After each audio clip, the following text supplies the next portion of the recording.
Hey guys, welcome back to the channel. My name is Lost in Dead Space, and yesterday I was blown away by one of the best examples I've ever seen of storytelling in video games. And it didn't come from a AAA title, or even from a recent release. A game that people knew back in 2016, but never gave it a chance. Or they watched their favorite YouTubers play it. Obviously from my thumbnail, you know I'm talking about Firewatch. And I was one of those people who didn't have any interest in this game. Just because back in 2016, the aesthetic, the title, the whole everything, it just didn't appeal to me. Fast forward 5 years, I see it on the Xbox store. And 5 years is a long time, alright? I'm a completely different person than I was 5 years ago. So I get it, and I played the entire game in one sitting. It was that good. I'm the type of person that only plays horror games or first-person shooters. Action type stuff. So when I played this game, I had zero expectations. And I was gobsmacked. I played this game for the first time yesterday. 5 years after its original release, and I liked it so much that I'm making a video on it, even though I'm almost certain nobody's gonna see this. Why did I like it so much? Well, let's go over what makes this game so rich and unique, why Firewatch, to me, is the best walking simulator. And before we start, I'm going to stay as spoiler-free as possible. I know it's weird since it's a game that's been out for so long, but because this game kind of flew under the radar, and if I can get people to come from this video to go and play this game, I don't want their experience to be ruined for them. It's important that you go into this game knowing nothing. I do truly believe this game is worth a play even today, and I'm going to try my hardest in this video to explain why. So what makes this game so good? Well, for starters, let's talk about storytelling. This game has its own feeling.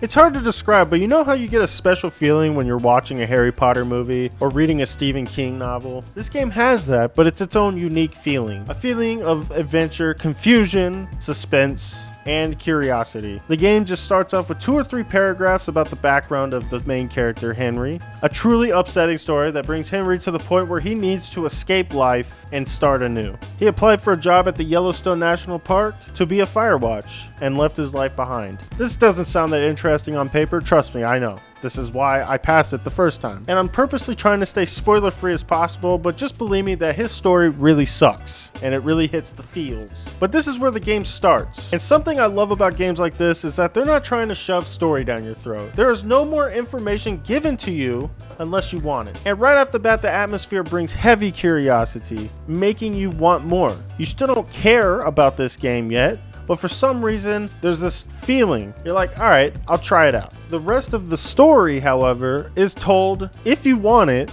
through a walkie-talkie between Henry and his boss Delilah, which are 2 of the best written characters I've ever seen in video games. And that's to this day, because I just played it like 2 days ago. When it comes to simulating building a relationship with someone, going from a total stranger to a very close friend, this is the best example I can think of. When you play this game, you really feel like you're Henry, and that you're really building a relationship with this person, Delilah, who is charming. The back and forth bickering, sarcasm, and friendly stabs at each other really brings life to these 2 characters. This is how 2 people would talk to each other if they're busting each other's balls, making for some of the most realistic feeling conversations I've ever seen in games so far. Not saying that things like this haven't been done, but this is definitely the best example of it, and this is where the game is at its best. Not to mention this, but this is also some of the best voice acting performances I've ever experienced as well. Just to give you a small snippet of what I'm talking about here, I'll play a small interaction between Henry and Delilah from early in the game, just to show you kind of what I'm talking about. Well, they left their clothes out to dry. It looks like 2 people. What if they're naked? Won't that be exciting? Look, they're obviously still there, so tell them off and then head back. I found a bra. A nudie pyromaniac. Remain professional. There are, panties? There are what? I don't want to say that word again. Why, 'cause you're 12? There's ooh. Yes? There are 2 naked ladies out here. Can you handle that? Come on, I like naked ladies, same as anyone, but there's, you know. 2? Yeah. I know this will be tough for you, but try to pick your tongue up off the ground and do your job. Okay. I found them in the lake. Skinny dipping. Yeah. Is that a guy over there? boy. Enjoy dealing with that. I chose this clip obviously to prevent spoilers, but this is the type of stuff that happens throughout the entire game. And once you start getting used to your settings and your new job, that's when things start getting weird, and then super weird. And it even gets creepy at times, and this is from me, a horror game player. We end up with issues forking in 5 different directions, creating a massive sense of confusion, anxiety, and suspense. Then having all of these issues colliding together at the end for the climax of the game, and you never really figure out what the hell is going on until those final moments. There's always something new going on. Even though being a Firewatch sounds super boring, somehow they made it not.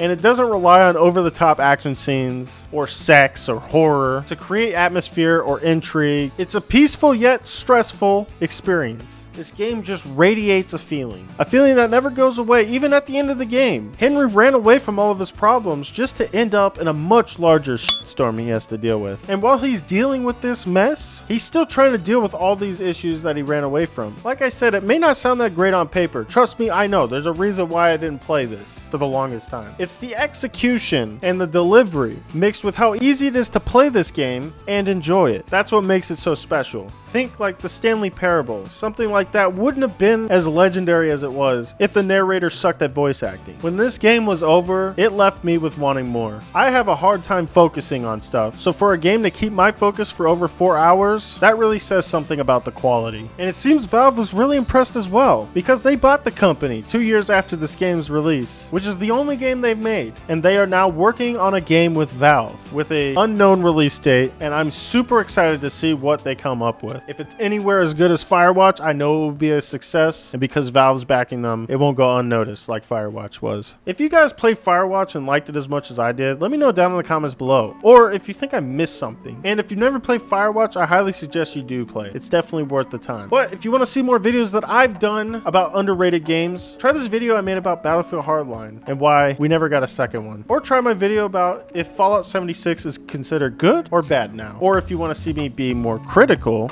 you can try out why I think Borderlands 3 sucks and why I think Warzone sucks on consoles. And if you're new to the channel, be sure to subscribe. I was gone for a little bit, but I'm back and I'll be on a regular schedule. Thank you guys once again. I love y'all, and I'll see you all in the next video.